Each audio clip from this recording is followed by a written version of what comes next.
Omagyanatimirandasya Gyananjana Shalakaya Chakshurum Yena Tasmai Shri Gurave Namaha Shri Chaitanya Manobishtam Stapitam Yena Bhutale Swayam Rupa Kadamayam Dadati Swapadantikam Vandeham Shri Guru Shri Yuta Padakamalam Shri Gurum Vaishnavamscha Shri Rupam Sagrajatam Sahagana Raghunatam Vitam Tam Sajivam Sadvetam Savadutam Parijana Sahitam Krishna Chaitanya Devam Shri Radha Krishna Padan Sahagana Lalita Shri Vishakam Vitamscha Hey Krishna Karuna Sindhu Dinabandhu Jagatpate Gopesha Gopika Kanta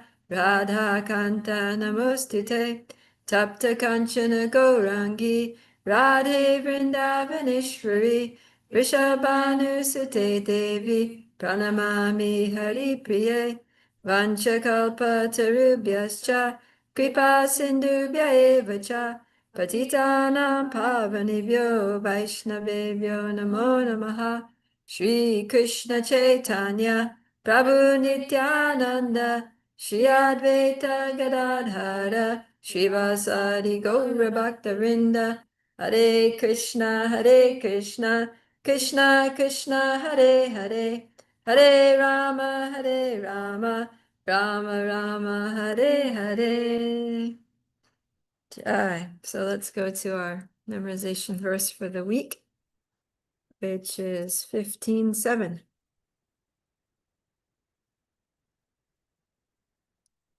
15:7. Everybody ready? Mamai jiva loke jiva bhuta sanatana manasastan indriyani prakriti stani karshati. Let's do it again. Mamai jiva loke jiva bhuta sanatana manasastan indriyani prakriti stani karshati. Translation. The living entities in this conditioned world are my eternal fragmental parts. Due to conditioned life, they are struggling very hard with the six senses, which include the mind. Okay, Arjuna's dancing. Yeah. All right, so now we'll go back to where we left off. We are at 17:18, chapter 17, text 18. So yeah, we spent some time talking about austerities or penances in the mode of goodness, body, mind, and words. And now we are going to hear about austerities in the mode of passion. Okay. Satkaramana pujartam tapodambena chaivayat kriyate tat iha proktam rajasam chalam adruvam. I don't know. It is the word from sake of gain, respect, honor, and mercy wishes to create the world. It is neither stable nor permanent. Sometimes penance and austerity are executed to attract people and receive honor, respect, and worship from others. Person in the mode of passion arranged to be worshipped by someone in this, and let them wash their feet and offer this. Such arrangements artificially made by the performance of penance considered to be in the mode of passion. Those are temporary. They can be continued for some time, but they are not permanent. All right, thank you. Yeah, so we're starting to see a pattern here, right? And the qualities of anything in the mode of passion, it's done for personal material gain. It's done for trying to get honor or profit or adoration or something, some temporary material so-called benefit. And so the same thing with austerity. So penance just means austerity. The word here is tapo. So tapasya. So they do some austerity, but they do it just for this, to get people to think that they're great, basically. Oh, they're so renounced. Oh, they're so strong. Oh, they're so austere, right? They're so saintly. I could never do what that's like incredible. And then people will, honor them and give them donations and wash their feet, and that's like perfection for them, right? To get that honor and riches and so forth. So this is mode of passion. And then uh the thing is that in the mode of passion, the results that you get are all temporary. Because if somebody honors you, they'll honor you today, they might not honor you tomorrow. Right? As soon as your austerities are over, that's it, done. And if somebody gives you a donation, that money, you're going to use it and it's gone. So because all you want are material results, then that's basically all you get. You don't get spiritual benefit for doing austerities in the mode of passion. And the material benefits are just limited and temporary. So really, there's no use, right? There's really like no actual long-term benefit to your austerities. So that's why, Krishna kind of is discouraging us from doing anything in the mode of passion or anything in the mode of ignorance, especially. Like the demigod said. Yeah, he said the same thing, that if you worship demigods, you're less intelligent. Why? Because even though they may be able to fulfill your material desires, but the fruits are limited and temporary, right? They can only give you so much, and it's never going to be satisfying because the nature of greed, nature of lust is it's never satisfied. So even if you get your desire fulfilled, you're still not going to be satisfied. You're still not going to be happy, and you're going to lose it because it's temporary. So you'll just be frustrated in the end. So it's really just hard work and frustration. It's basically just hard work and frustration. That's all it is. Useless labor, right? That's why in Bhagavatam it says Shrama eva hi kevalam. That if you're doing some activity and it's not pleasing Krishna, if it's not meant for pleasing Krishna, then it's just a useless waste of time. It's just useless labor. Yeah. So these austerities by people in the mode of passion is just useless labor. You're just torturing your body for no ultimate good purpose. Yeah, so we have to be conscious whenever we do something, that we don't do it for the sake of gaining respect or honor or worship or material gain. We have to always be like looking at our motivations for doing this, right? When we want to do something, is it really to please Krishna? Is it really to serve the devotees? Or is there some lingering like motivation that I want to be respected? If I do this, people will like me, they'll appreciate me, they'll, whatever. So, and try to root those out. Of course, if you're going to do a good thing, if you're going to do something devotional service, even if you have some material motivation, then, go ahead and do the service anyway, but still be aware of the motivation and ask Krishna, be like, Krishna, I am aware that I have this material motivation. I do want to serve you and I do want to get your mercy, but at the same time, I also do want to be respected and appreciated by the devotee community. So, and I realize that that's kind of like a tinge of mode of passion. My service is not pure. So please purify me of this mode of passion and desire for honor, and make my desire exclusively to please you, please the devotees. And Krishna helps, and the service itself is purifying, right? And contact with Krishna is purifying. In the morning, I've been giving classes on Krishna's childhood pastimes, and we just basically finished the pastime of Krishna's killing Aghasura. So Aghasura had really bad motivations, right? He was going there to kill Krishna. And in the process, he was going to swallow up all the cowherd boys and calves too. But because it was connected to Krishna, because he touched Krishna, somehow he was able to contact Krishna, and he actually got, basically full body contact with Krishna, because Krishna entered his mouth and expanded himself inside his mouth. And so like basically every part of Krishna's body touched Aghasura's body, right? Krishna was inside his body. So you don't get much more like close contact than that. So due to that touch, transcendental touch with Krishna's, purifying spiritual form, then Aghasura got free from all material contaminations. So the point is that we just need to try to stay in contact with Krishna. And even if we have some bad motivations, then they'll get purified, because Krishna is like a transcendental touchstone, purified. aware of these things and we can pray, and we can make sure that we don't feed them, you know what I mean? Because we want to pray for Krishna to remove them and we want to make sure that we're not feeding them. Or, let's say we do the service and we do a nice service and Krishna is actually like, devotees are actually pleased with the service, but maybe they don't express a lot of appreciation. So if we're doing it for the appreciation and we don't get the appreciation, then we might become resentful, thinking, I just spent so much time, so much energy doing this service, and nobody even said thank you. Nobody mentioned my name when they were expressing the gratitude for all the devotees that helped with the festival, or whatever, All the other people got the credit. I feel just totally neglected and ignored and insulted. And so I'm not doing that service again. Forget it. They don't know how to appreciate me. Fine. So, that's the problem that we can get into when we're doing it for the wrong reasons, is that we might, when we don't get those selfish things satisfied, then we might stop doing the service and then we lose the touch with Krishna. Yeah, Justin? Kind of like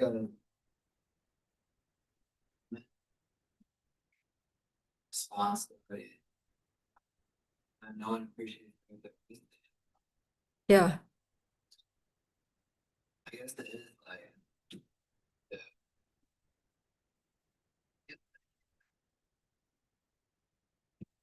Yeah, I mean, it's because most humans are in the mode of passion. So it is very common.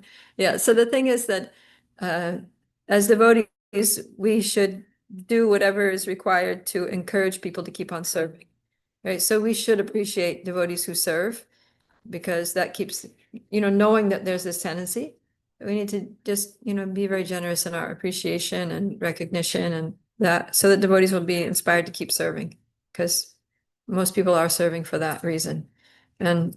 But for ourselves, we shouldn't be expecting that, or, or certainly not that our service is depending on that. That if we don't get appreciated, we're not going to do the service. Otherwise, we're in the mode of passion. Divya had her hand up. It's also good to like, I feel like if we enable that too much, like it's not good either, it's not really helping people really grow, because we don't come to the temple to get appreciated or feel appreciated. It's not really about it. It's about Krishna and the devotees. So if we like, Yeah, I feel like it's hard, because then if someone like coming or they're doing something, they're just coming to get recognition, that it's not like really, it's not really like devotional service. but still they're coming, right? We want them to keep coming. But yeah. Like, bro, that's a learn. It's not actually about me. Like I'm not. Yeah. Yeah, and hopefully that's why hearing is important, right? And to be like pleasing. Like I'm so happy that I get this opportunity to dress the deities or sing for the deities or cut vegetables or clean or do something. I'm like, how lucky am I that I get to do this? I get to personally serve God Mhm. in this way. It's not about like, who's gonna notice how I like, dress the deities, who's gonna notice how I do that. Yeah. Yeah, that's a good example of somebody is Jayananda Prabhu, that he would just do the most simple menial services, the services that nobody really thinks about much, unless they don't get done. As long as they're getting done, you don't think about them, right? And so you're not going to be like, and thank you, Jayananda, for taking out the garbage, or for or changing the oil in the temple car. Those are like not things that you're going to stand up in front of the Sunday feast audience and thank someone for usually, right? So, and but he did them because he knew that one, it was necessary. Two, it was service. He understood the absolute nature of service, that whatever you're doing, it's all devotional service is qualitatively the same, whether Prabhupada would say whether you're washing the black and white marble deities of Krishna Balaram, or whether you're cleaning the black and white marble floor of the temple room, it's the same. There's no difference. So he understood that, and he wasn't after appreciation. He was just after pleasing the devotees.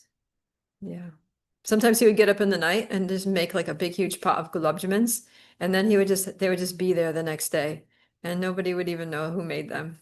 And he wouldn't, I mean, some people would probably suspect, but he wasn't like just see, I made these gulab jamans for all of you devotees. Please taste them and let me know how you think, you know, and everyone, oh, wow, these are delicious. Thank you. So, like, he wasn't looking for that. It's just like, and he didn't want sympathy either, because even though he had like really bad leukemia and it was causing like you know, a lot of pain. And also he had like really swollen, like, you know, like lymph glands in his armpits and things and lumpy things all over his body from it. If any devotee, he would get up really early in the morning and take his shower, like at 2 a.m. before the devotees woke up, so that they wouldn't notice any of his, like, you know, these physical abnormalities due to his disease. And one time, yeah, Keshava Bharati Maharaj was actually sharing a room with him. And even though Jayananda Prabhu was like a senior devotee, he would insist that Keshava Bharati got the bed and he would sleep on the floor. And Keshava Bharati said that he practically didn't see him sleep. Like he would go to sleep and Jayananda would not be, didn't go to bed yet. And then he would wake up and Jayananda was already awake. Like his mat was already rolled up and put away, and he never saw him sleep. So one time, Keshava Bharati woke up in the middle of the night to go to the bathroom, and as he was going to the washroom, Jayananda was coming, and he was just with his gamsha on. He had just taken his shower. It was like middle of the night, like 2 o'clock in the morning or something. And he was kind of like hunched over. He was like bent over like this in pain. And he was also holding his armpit like this, that it was like full of like, you know, lumps and bumps. That's how I knew about it, because Keshava Bharati was told this story one time. And then, and Keshava Bharati like stopped, and he was just like, oh my God, like you're really in serious bad shape, you know, like, and then Jayananda said, like, usually he was like really like upbeat and positive and jolly and happy. And he looked at Keshava Bharati like really, he just like looked him in the eye very sternly. And he said, don't tell anybody that you saw me like this. He was like, I don't want sympathy. I don't want devotees serving me. I don't want anyone doting over me. I just want to serve. And yeah. So it was like, yeah, that was his mood was just totally the opposite, you know, of this motive passion person that wants attention, wants respect, wants, you know, appreciation, empathy, and all these things. He just wants to serve. Yeah. Go ahead. But I guess personally, the only reason to join service Hmm. I could kind of see that the devotees, that the other devotees are like their company. Or like, if the devotees are pleased with the service, that means that Krishna is pleased. Mhm. Or like, if you go to job workshop, and no one comes back for day 2, or things like that, you're being intentional Yeah. whether you're doing the right thing based off of what other people think of you. Yeah. Yeah. Isn't that I mean, that's different. That's just, you're trying to get a sense of what is the actual need of the community, what, right? Like if you're doing a workshop or doing a service and yeah, japa workshop and nobody comes, it means, okay, there's not a lot of demand. There's not a need for this in this community right now. So let me serve in another way. So, but it's not that you're resentful. Oh, don't they know who I am? You know, I traveled all the way here to do this japa workshop for them, and you know, they didn't even bother to come. They're so ungrateful, so demonic, or whatever. You know, they don't think like that. They're just like, okay, well, this wasn't the time and place for it. You know, I'll be more careful to make sure that there's actually a need for what I'm offering before I go. They're not like upset about it. That's the thing. Motive passion person, then they're going to get upset about it. They're going to feel insulted, and I'm never going back to there. You know, they totally like didn't even bring, you know, 20 people to attend my thing. What is that? You know, so that's motive passion. But I mean, Prabhupada, sometimes devotees would try to arrange programs for him and nobody would show up. There's one time they arranged this program and Prabhupada went and he sat and literally no one was there. Just the devotees who organized it and Prabhupada. And Prabhupada, the devotees were so apologetic. They were like, Prabhupada, I guess you don't need to go, you know. Prabhupada said, no, I'll go, you know, this program, I'll speak to the 4 walls. Even if no one's there, I'll just speak to the 4 walls. And then, yeah, and then afterwards, so Prabhupada went and he spoke to the 4 walls plus a few devotees that had organized it. And then they went back, and next morning the devotees were like, Prabhupada, I'm really sorry, that program was a total failure, we tried our best, but nobody came. And then Prabhupada said, nobody came? You didn't see Narada Muni? You didn't see Lord Brahma? So Prabhupada was speaking anyway, and he was in ecstasy speaking. So yeah, we shouldn't be so dependent on, honor and appreciation from people. People all have their issues and things to do and busy lives and problems. And, sometimes people are so absorbed in just their own lives that they don't even think about us and what we might need or whatever. But just, it's like what Krishna told the gopis, let your service be your reward. Right? He said that I can't repay you for your service. Your service is beyond what I can even reciprocate with. You're so selfless. You've given up everything. You've left your families. I didn't leave my family. He's like, you've left your husbands, you've left your children, you've left your parent, you've left everything. And you've risked your reputation.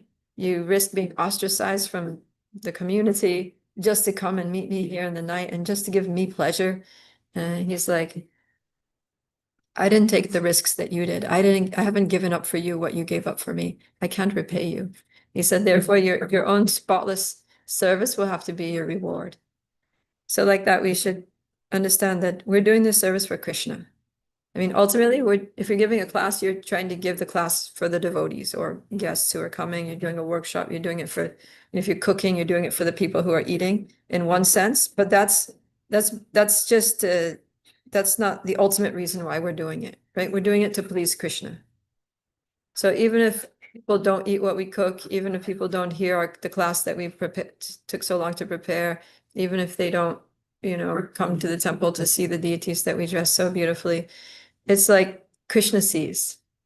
Krishna sees, he knows everything that we did. He knows every thought that went into it, every bit of time and money that was spent on it.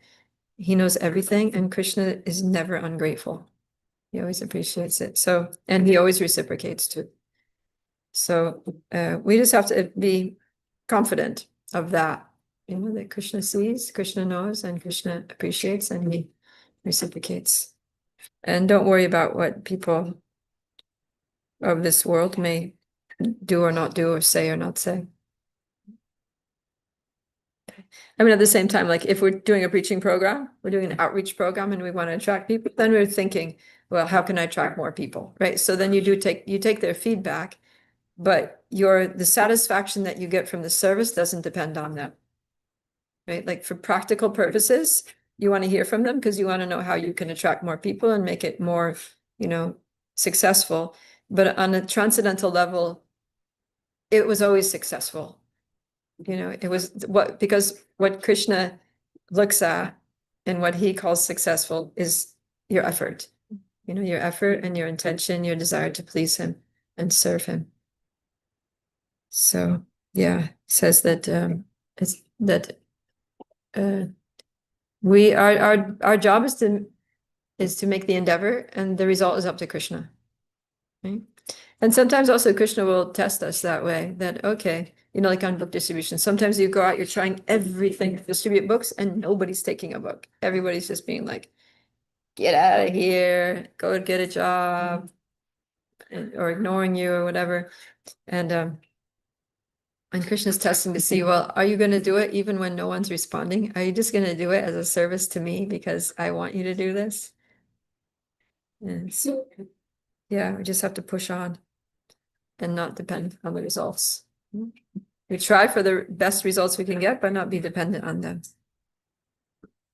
Okay. So let's hear about austerity in the mode of ignorance. Text 19. Muda grahin atmano yat pidaya kriyate tapaha parasyod sadhanartam va tattamasam udahritam. Bhagati?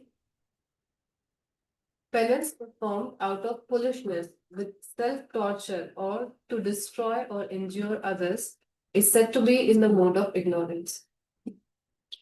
There are instances of foolish penance undertaken by demons like Hiranyakashipu, who performed austere penances to become immortal and kill the demigods. He prayed to Brahma for such things, but ultimately he was killed by the Supreme Personality of Godhead. To undergo penances for something which is impossible is certainly in the mode of ignorance.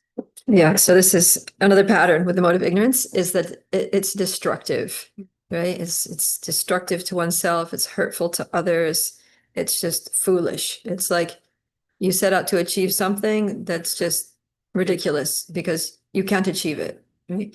So yeah, Hiranyakashipu basically wanted to be God, which is something that he can never be, right? The jiva never becomes God. So here's this little Hiranyakashipu thinking he's so great and thinking he can become God. And so it's foolish. And then the penances that he undertakes to try to achieve this foolish goal were very destructive, right? He was basically, his body was destroyed. He couldn't function. All of his flesh got eaten by ants. What's the use of that, right? He just basically made into an invalid and just stuck there in the earth. And for so many years, you're not able to do anything. So, yeah. So his goal was impossible. It was unrealistic. And so when we're trying to do something which is absolutely unrealistic and foolish, because it's not based on actual understanding of like who we are, right?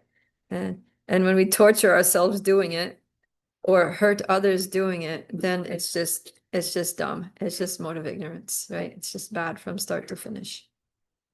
So, right? Like at least in the mode of passion, it's like you may be doing the right thing, maybe doing something good, but you're doing it for the wrong reasons. So yeah, mode of goodness is you're doing the right things in the right way for the right reasons. Mode of passion is you're doing maybe the right thing, and it could be in the right way, but for the wrong reasons. Whereas mode of ignorance, you're doing the wrong thing in the wrong way for the wrong reasons.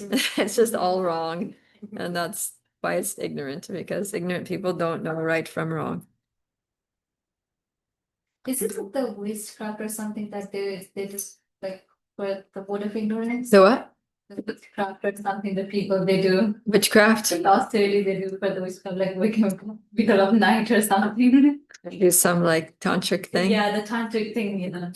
Yeah, mode of ignorance. I mean, especially if they're doing it like to hurt people, like voodoo or something, where the whole thing is about hurting people. You know, they get the dolls and they put the pin in them, and then the person's like, you never heard of that? Oh yeah, what they do, they get something like they get some piece of clothes, some old clothes that you were wearing, as long as it's not washed.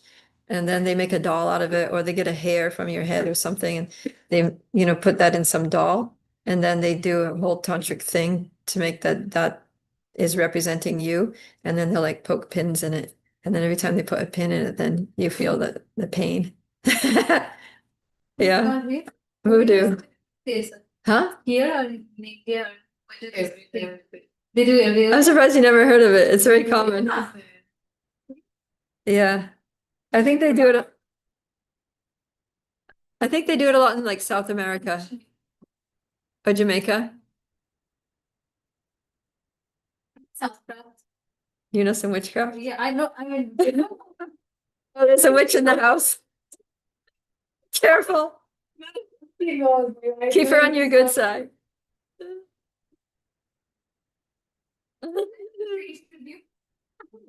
Watch out for your hairs. Don't leave any hairs in the bathroom sink, pregnancy.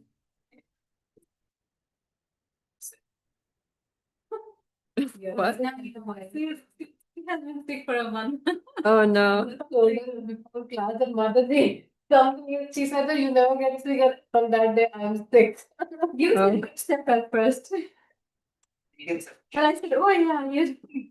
Yeah, so anything that's basically like, there's something that's not according to scripture, there's some like concocted thing, and it's for the purpose of hurting people, or it's like ugra karma, mode of ignorance. If the witchcraft is for someone's good, then Yeah, I heard there also, yeah, I mean anything can be used for good or bad, right? So it's kind of like a mystic power. So if you have some power and you use it for good, for healing, right? Because these things can also be used for healing. So that's a good thing. You know, like if you're trying to do a service for devotees by helping them get healed, like Reiki and those kinds of things, energy healing. So it has its place, right? But we just have to resist the urge to use it for the wrong reason. Then, What's that? is that Yeah. does that have like scripture, knowledge, Shastra? I'm not sure. I mean, I haven't read those Shastras, but I mean, I don't know if it's like that kind of thing is mentioned in like Ayurveda or something. Do they do that kind of stuff? I've never heard of it in Ayurveda. I've Not in mostly heard Ayurveda. it's Chinese, right? 'Cause I think Reiki, I think it's Japanese. Yeah, it's like an Eastern Asian thing. I've like done it before. It helps. It helped me. It was like it was a one-time thing. It was temporary, but it was like I wasn't expecting to feel that from like someone putting their hands on me. I mean, are there some examples from scripture where people are healed just by like That by Okay. Krishna, it's the ultimate. he glances over the cowherd boys. Oh yeah, even like with Hiranyakashipu, Lord Brahma sprinkles water on him from his kamandalu and it restores his body.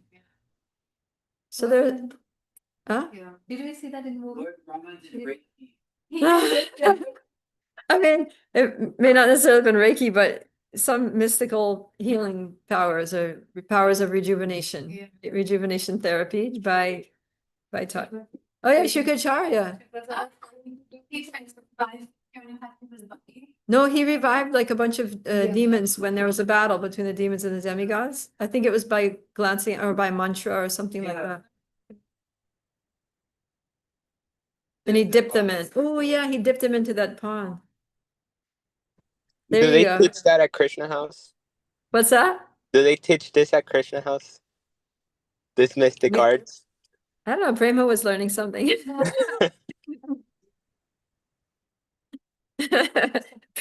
You dip the, you get sick, just go, just to dip you in his bathtub upstairs. Yeah. Go ahead.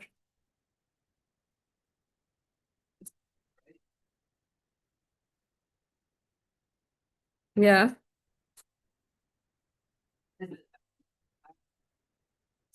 Bhakti. We do anything at any time for Pleasing Krishna. seemingly no reason that would benefit ourselves. Yeah. So we could even do the wrong thing at the wrong time for this purpose. Yeah. Yeah. I mean, bhakti is transcendental. So it's transcendental to all these modes. It's transcendental to all the, I mean, if you think about the gopis, right? They kind of did the wrong thing, leaving their husbands and children, running off, or, married women running off into the forest that night to meet, their lover. So it was the wrong thing. It was the wrong time. It was the middle of the night, but it was for Krishna. So it was all right. And also because their husbands are all just expansions of Krishna. So they weren't really married to anybody else except Krishna. Yeah. Okay, just all right. So that's austerities and the modes. What do we have next? Charity. So now we're going to go through charity and the modes of nature. From text 20. Datavyam iti yaddanam diyate nupakarine deshe kale cha patre cha taddanam satvikam smritam. Arjuna, would you like to read?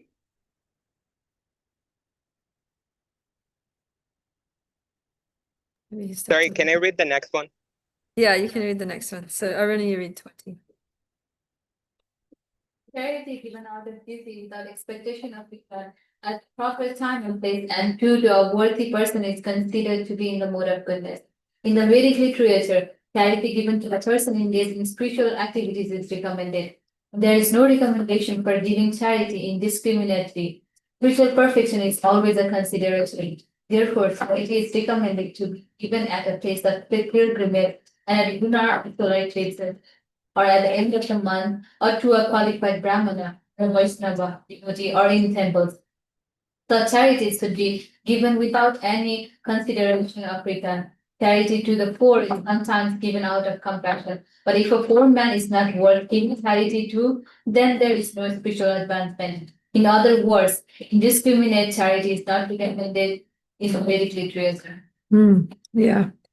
So this is a characteristic of the mode of goodness, that you do it out of a matter of duty, because it's your duty as a human being, your religious duty, and without any expectation of return, because as soon as there's some expectation of return, then it's in the mode of passion, right? And then everything done properly, right time, right place, to the right person. And then as far as right person, that's the most important consideration that Prabhupada emphasizes, is that it should be given to somebody who is Krishna conscious, right? It should be used for Krishna conscious purposes. He says spiritual perfection is always a consideration. So when we're giving charity, we should be giving it in such a way that is going to help us advance towards spiritual perfection. And ideally, the money that we give, or the thing that we give, is also going to facilitate someone else's advancing towards spiritual perfection, right? Like I was just thinking of, there was a GoFundMe for one of the girls in our community, a teenage girl who, so that she could attend that Kishore Yatra. So otherwise she's going to be just hanging out at home, scrolling on her phone or something, the whole summer, and feeling bored and whatever, idle mind is devil's workshop. So a lot of devotees, you could see devotees saw this, oh, this is great, because she's a young person, she's at a critical time at her life where she can go one way or the other. We want to facilitate her having a really sweet Krishna conscious experience with devotees who are experienced in organizing these trips, and they're going to go to the temples, they're going to do Ratha Yatras, they're going to lead kirtans, they're going to do festivals. She's going to make friends with devotees from, all over North America, and it's going to be really good for her spiritual life. So, yeah, so very quickly she got the money, because devotees are good, because spiritual perfection is a consideration. If they see that this is a really good thing, it's going to help her become spiritually perfect in due course of time, so they give. But then, naturally devotees are compassionate, but even so, we have to see, like, if we're giving money to a homeless drunkard on the street, then it's not going to lead to his spiritual perfection, right? He's just going to use the money for drugs or alcohol or meat or whatever, who knows what, probably not a good thing. And because he's in the mode of ignorance, then he doesn't know how to make good choices between what's actually beneficial and what's not. And so he's going to end up doing something that's harmful to himself, harmful to others. And we don't want to support that. In fact, we'll get karma. We get part of the karma for his sinful activities that he performs with our money, right? Because we're enabling it. So, yeah, so it seems a little harsh here where Prabhupada says, if a poor man is not worth giving charity to, sounds like politically incorrect, to say that a person, oh, you're not worth giving charity to. But it's not that the person is not worth it. It's just that what they're going to do with the money is not worth supporting, right? I mean, everybody is worthy because everyone's valuable as a spirit, soul, eternal servant of Krishna.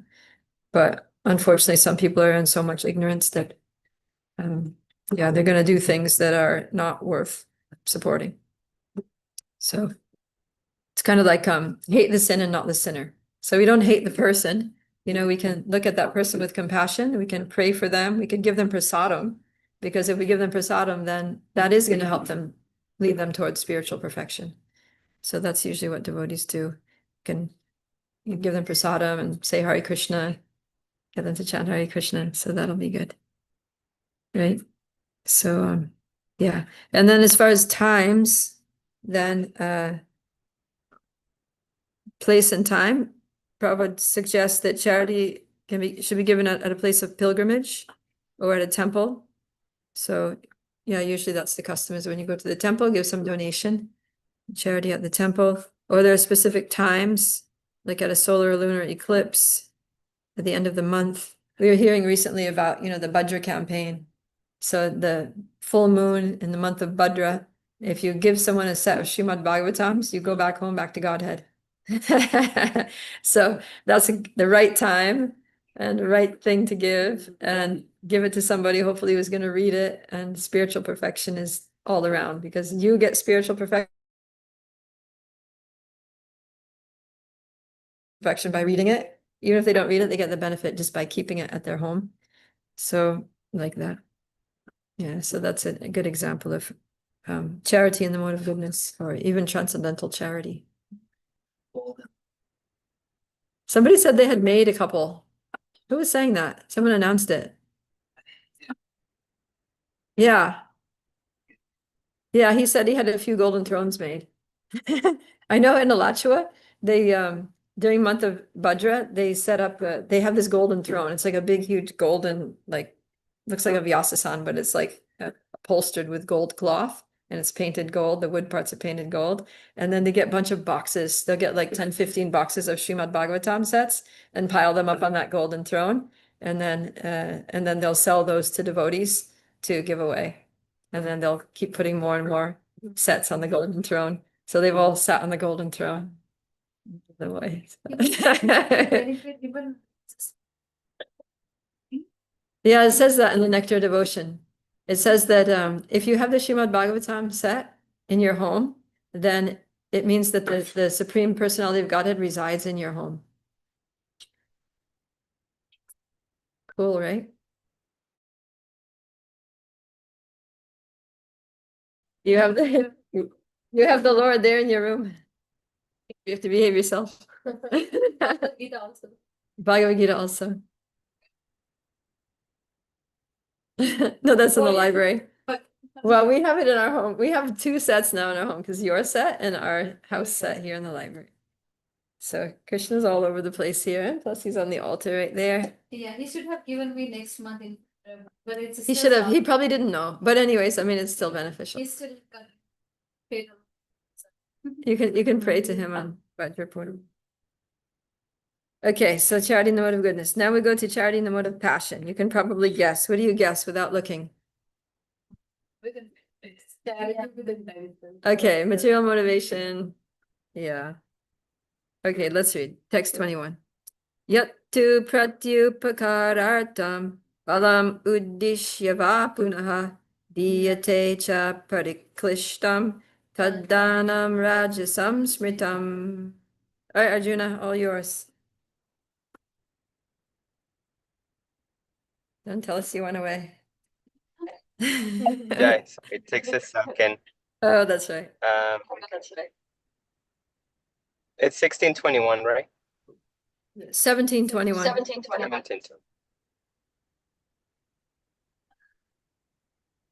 Alrighty. But charity performed with the expectation of some return, or with a desire for fruitive results, or in a grudging mood, is said to be charity in the mode of passion.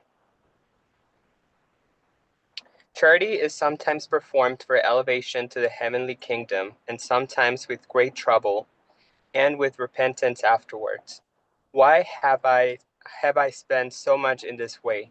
Charity is also sometimes given under some obligation, at the request of the superior. These kinds of charity are said to be given in the mode of passion.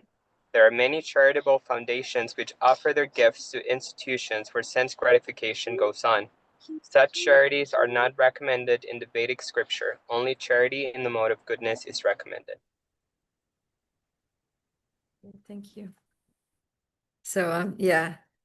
So if we give charity with expectation of return, right, that I'm giving this, but I have some expectations, you know?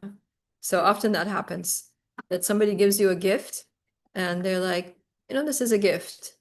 So you're like, oh, how much do I owe you for that? No, no, no, no, no.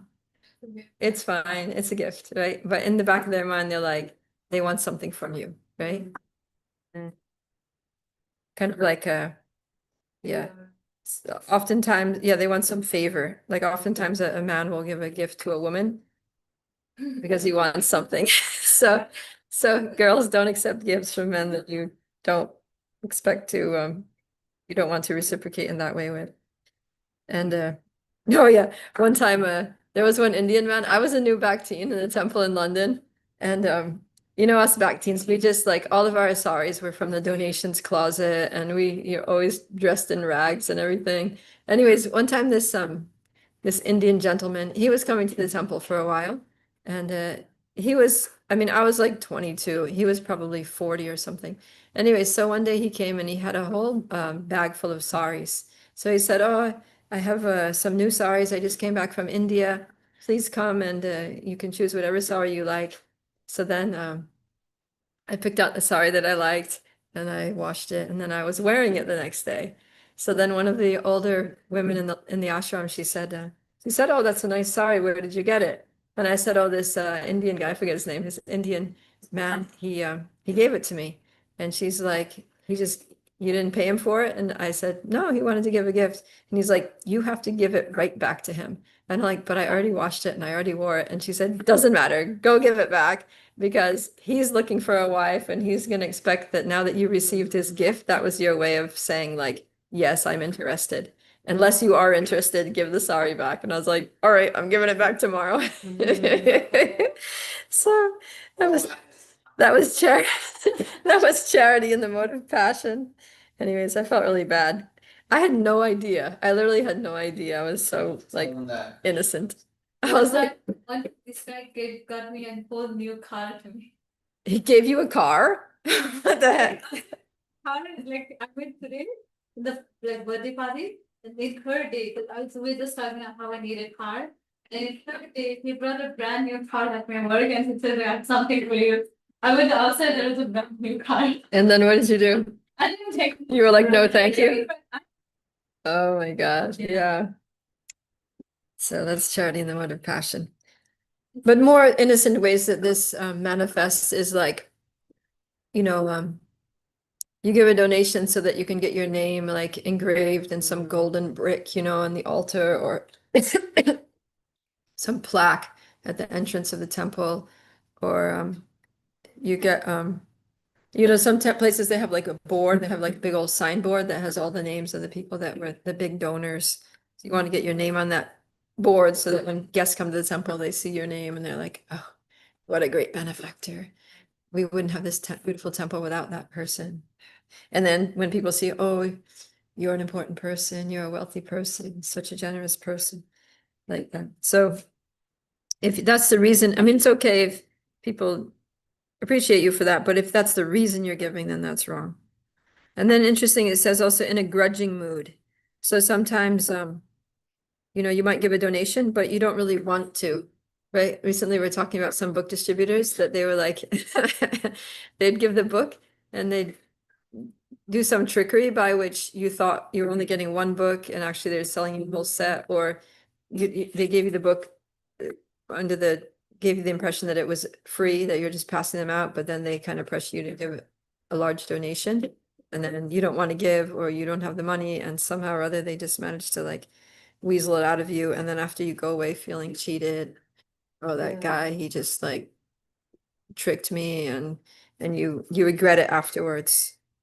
And maybe you don't even have money to like pay your bills that month because you just had to fork over, $3,000 for something that you didn't even want. And yeah. So that's charity under some obligation. That's in the mode of passion. Okay. All right. Let's go to text 22, charity in the mode of ignorance. Adesha kale yadanam apatrebhyascha diyate asat kritam avagyatam tattamasam udahritam. Ragati? And charity performed at an impure place at an improper time to unworthy persons or without proper attention and respect is said to be in a mode of ignorance. Contributions for indulgence in intoxication and gambling are not encouraged here. That sort of contribution is in a mode of ignorance. Such charity is not beneficial. Rather, sinful persons are encouraged. Similarly, if a person gives charity to a suitable person, but without respect and without attention, that sort of charity is also said to be in the mode of darkness. Yeah, so there's two things here. One, we were talking about if you give charity to some drunkard or, person who's addicted to gambling or something like that, then it's not beneficial for them and it's not beneficial for you. It's just bad all around. And then he also says that even if you give charity to a suitable person, but you do it without respect, you just kind of like, take your donation, whatever. even if it's a nice person and they approach you. So yeah, so that's why, and then they don't get benefit for that either, right? So even though they're maybe giving to a devotee, but because they do it without respect, yeah, then they don't get the benefit. So, I mean, it's in the mode of ignorance.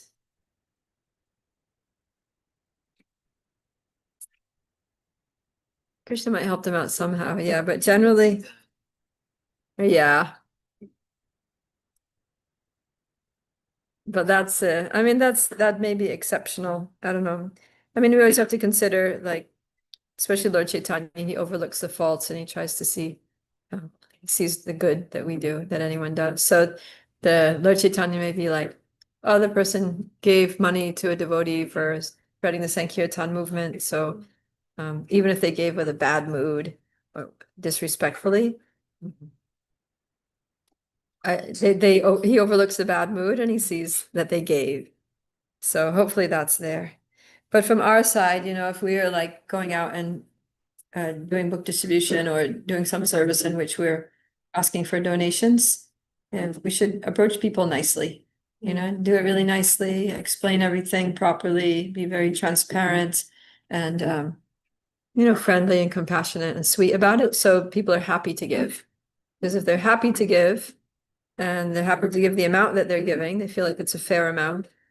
And they go away feeling like, oh, I'm so glad that I just gave this donation, feeling really good about it. And it's better. And it's also going to encourage them to give more donations, right?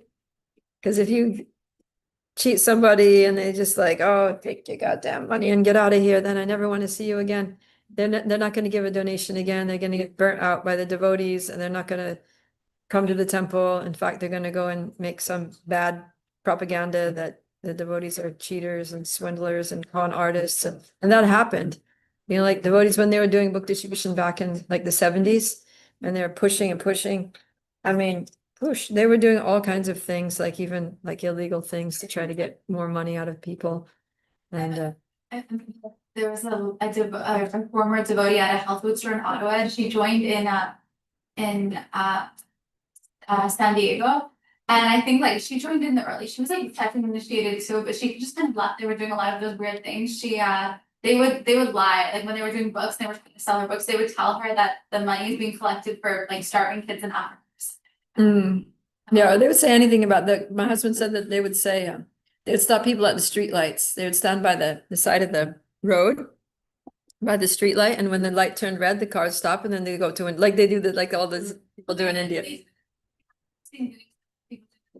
Yeah, and people at that time, now they wouldn't do it, but that time they would roll down the window and be like, people were more trusting back then. And then they would give them the book and they would say things like, this book will help you, teach you how to stop smoking or something like that. They would just say anything. And then people would, and people were under pressure because the light was going to turn green any second. So you had to make like a quick decision. And then they would give money, drive away. And then you didn't have to worry about the aftermath of it because they were gone.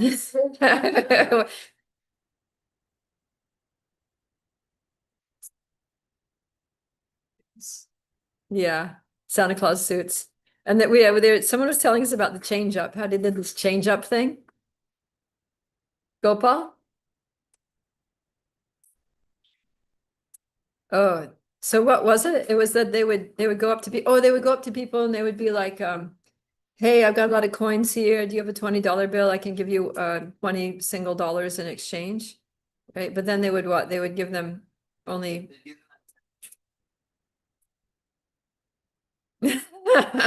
they give them only $10 bill, $10 for their 20 and be like, bro, we're monks. You should let us keep the rest or something. Yeah, so that was not nice. Yeah, in fact, when I was in Australia, they were hammering during the 70s, they were like hammering Australia people for donations. They did so many books. They literally distributed more books than the population of Australia during that time. They distributed so many books, but almost no one became a devotee. Like hardly any devotees because the way they did it was just so aggressive and pushy and tricky. And what happened was that it backfired. Like you would think that book distribution would be like, you know, promote Krishna consciousness, but instead it just made everybody like hate the devotees.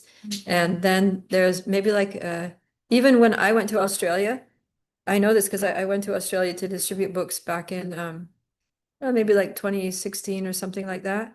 And there was a Prabhupada disciple there. So I was staying at a house and they called it Sankirtan House, but they weren't doing any books. They were just going out. They had registered themselves as like a charity and they had these plastic buckets and they would just go out and say, this is our charity, give a donation. People would put money in the bucket.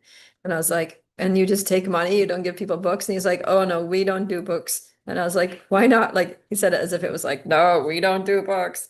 And then he said that because people see the book and they like, it just brings back bad memories of the past when everybody was hated the devotees for their book distribution techniques.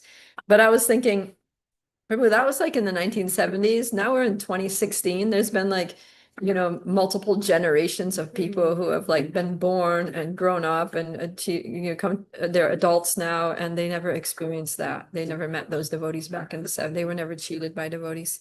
So I said, I think that maybe we can try.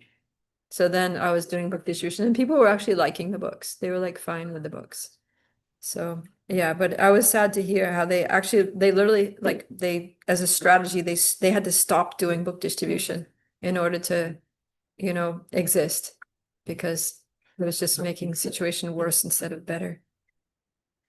So yeah, we have to always, you know, do the right thing in the right mood, the right time, right place, and try to make friends and not enemies by our activities.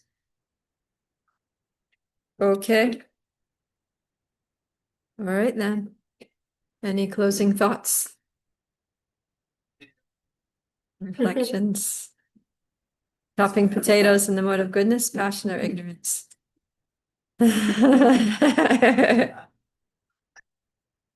Huh? You're not doing it to get anything?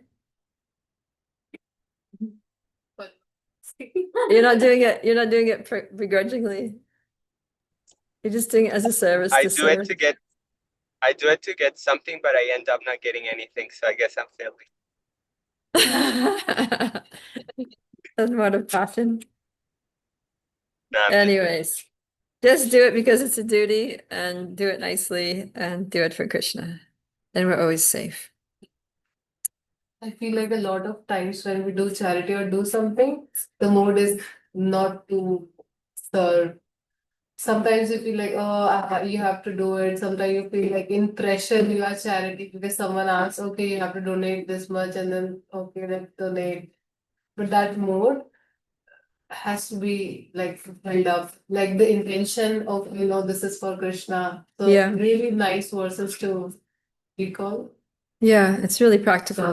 It's nice to know and to meditate on these and to be aware of our intentions. And yeah. Yeah, sometimes we are not aware. Okay, ask and we give it, but internally we feel, oh no, this is my favorite thing, and Yeah. but yeah, the intention. In Sunday feels like a lot of people they donate this much amount of money for their daughter's graduation.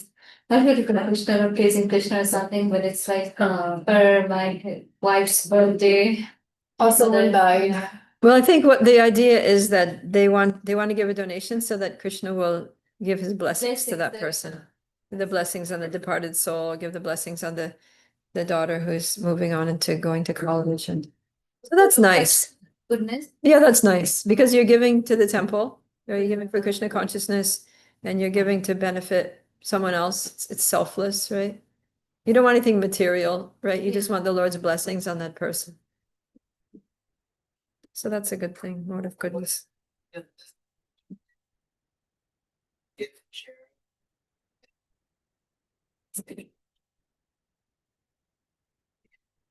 Hmm.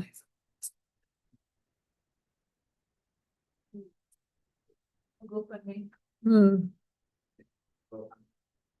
So that could be, I mean, it could be slightly tinged with the mode of passion, but I think it's more like it's more mode of goodness because it's kind of like do unto others as you would have them do unto you. You know, you're not doing it like so that they will give, but you're thinking that you're kind of like, it's kind of like, well, it's kind of like practical empathy. You know, you're kind of thinking, what would it feel like to be in their shoes?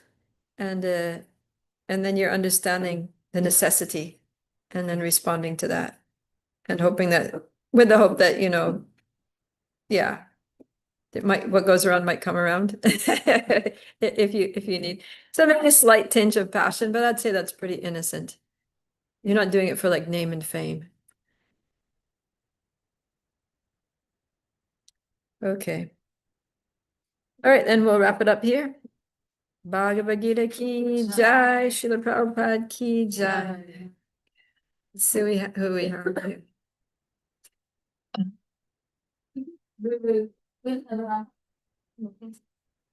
Oh, we have Majuri Shrinu saying Vande Guru Shri Charanara Vrindam. No. Yeah.